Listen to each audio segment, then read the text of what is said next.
কিন্তু বড় আফসোসের বিষয়, আমাদের দেশের কিছু স্বামী আছে কথায় কথায় বিবিকে বলে চলে যাও। আপনারা অনেকে আওয়াজ ছোট করে ফেলছেন, কারণ গায়ের মধ্যে পড়ে যাইতেছে মনে হয়।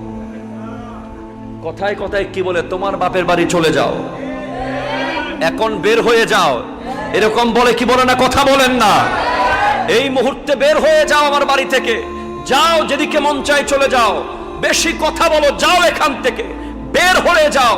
মূর্খ কোথাকার, জাহেল কোথাকার, যে সমস্ত স্বামীরা তাদের বিবিদেরকে বের হয়ে যাও বলে, আমি ওই সমস্ত স্বামীদেরকে মনে করি মূর্খ, বেয়াক্কল, গাধা।